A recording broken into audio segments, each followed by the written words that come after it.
illallah Muhammadur Rasulullah, la ilaha illallah Muhammadur Rasulullah. السلام علیکم پیارے دوستو، بسم اللہ الرحمن الرحیم۔ شروع اللہ کے نام سے جو بڑا مہربان نہایت رحم کرنے والا ہے۔ قربانی حضرت ابراہیم علیہ السلام اور ان کے بیٹے حضرت اسماعیل علیہ السلام کی سنت، اسلام کی پہچان اور اہم عبادت ہے۔ قربانی ہر صاحب استطاعت مسلمان پر واجب اور ضروری ہے، لیکن اس اہم عبادت کے بہت مسائل اور احکام ہیں، اور ناظرین آج کی ویڈیو میں ہم آپ کو علم کی مختلف کتابوں سے قربانی کے بارے میں اہم مسائل بتائیں گے تاکہ ان کی نگرانی رکھی جائے اور تمام مسلمانوں کی قربانی اللہ تعالی کی بارگاہ میں مقبول بن جائے۔ سب سے پہلے بات کرتے ہیں کہ قربانی کے فضائل کی۔ قربانی کا ثواب بہت بڑا ہے۔ نبی کریم صلی اللہ علیہ وآلہ وسلم نے فرمایا، قربانی کے دنوں میں قربانی سے زیادہ کوئی چیز اللہ تعالیٰ کو پسند نہیں۔ ان دنوں میں یہ کام سب نیکیوں سے بڑھ کر ہے، اور قربانی کرتے وقت خون کا جو قطرہ زمین پر گرتا ہے تو زمین پر گرنے سے پہلے ہی اللہ تعالیٰ کے ہاں مقبول ہو جاتا ہے۔ مشکات شریف میں اللہ تعالیٰ کے پیارے نبی حضرت محمد صلی اللہ علیہ وآلہ وسلم کا فرمان ہے، قربانی کے جانور کے بدن پر جتنے بال ہوتے ہیں ہر بال کے بدلے ایک ایک نیکی لکھی جاتی ہے۔ آپ صلی اللہ علیہ وآلہ وسلم کا ایک اور جگہ پر ارشاد ہے، قربانی تمہارے باپ ابراہیم علیہ السلام کی سنت ہے۔ صحابی نے پوچھا کہ ہمارے لیے اس میں کیا ثواب ہے؟ آپ صلی اللہ علیہ وآلہ وسلم نے فرمایا، ایک بال کے عوض ایک نیکی ہے، اور اون کے متعلق فرمایا اس کے ایک بال کی عوض بھی ایک نیکی ہے۔ اس کے علاوہ نبی کریم صلی اللہ علیہ وآلہ وسلم نے ہجرت کرنے کے بعد ہمیشہ قربانی کی اور نہ کرنے پر سخت وعید بیان فرمائی ہے۔ چنانچہ نبی کریم صلی اللہ علیہ وآلہ وسلم کا فرمان ہے کہ جو شخص قربانی نہ کرے وہ ہماری عیدگاہ کی جانب بھی نہ آئے۔ آئیے ناظرین اب بات کرتے ہیں قربانی کی شرائط اور اس کے ارکان کے حوالے سے۔ قربانی کے واجب ہونے کی 3 شرائط ہیں: مسلمان ہونا، مقیم ہونا، اور اتنا نصاب کا مالک ہونا جس کی وجہ سے قربانی کا وجود لازم ہو جائے، یعنی اس کے پاس رہائشی مکان، کھانے پینے کا سامان، استعمال کے کپڑوں اور روزانہ دیگر چیزوں کے استعمال کے علاوہ 52 تولے چاندی کے مقابلے میں نقد روپیہ، مال، تجارت یا دیگر سامان ہو تو اس پر قربانی واجب ہوگی۔ اس پر سال کا گزرنا ضروری نہیں ہے، اور قربانی کا رکن اس جانور کا ذبح کرنا جس کا اختیار شریعت سے ثابت ہو، وہ عورت جس کے پاس 1 یا 2 تولے سونا اور چاندی یا نقد روپیہ وغیرہ ہو تو اس پر بھی قربانی واجب ہوگی۔ اس حوالے سے مفتی حضرات کی جانب سے ضرور رجوع کیا جانا چاہیے۔ اور آئیے اب بات کرتے ہیں قربانی کے وقت کے بارے میں۔ قربانی کی عبادت صرف 3 دن یعنی ذی الحجہ کی 10ویں، 11ویں اور 12ویں تاریخ کے ساتھ خاص کیا گیا ہے۔ البتہ پہلے دن قربانی کرنا زیادہ افضل ہے۔ اور ناظرین آپ کو بتاتے چلیں کہ قربانی کرتے وقت زبان سے نیت کا کرنا ضروری نہیں ہے، صرف دل ہی میں قربانی کی نیت کر لینا کافی ہے۔ البتہ زبان سے کہہ لینا بہتر ہے، اور جانور کو قبلہ رخ لیٹانے کے بعد ذبح کرنے سے پہلے مسنون دعا پڑھیں۔ قربانی کا جانور ذبح کرنے کا مقصد صرف اور صرف اللہ کی رضا ہو اور عبادت کے خیال سے ذبح کریں۔ گوشت کھانے یا لوگوں کو دکھانے کی غرض سے ذبح نہ کریں۔ قربانی کو اپنے ہاتھ سے ذبح کرنا زیادہ افضل ہے۔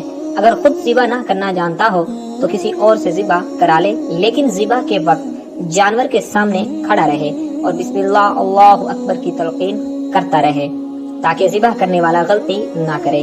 جانور کو قبلہ رخ لٹا کر ذبح کرنے والا خود بھی قبلہ رخ ہو کر مسنون دعا پڑھ لے، پھر اللہ کا نام لے کر شرعی طریقے کے مطابق حلقوم یعنی سانس کی نالی اور خون کی رگیں کاٹ دے، لیکن اس بات کا خیال کرے کہ گردن کو پورا کاٹ کر الگ نہ کرے اور نہ ہی حرام مغز تک کاٹا جائے، بلکہ حلقوم، سانس کی نالی اور اس کے اطراف کی 2 رگیں کاٹ دے۔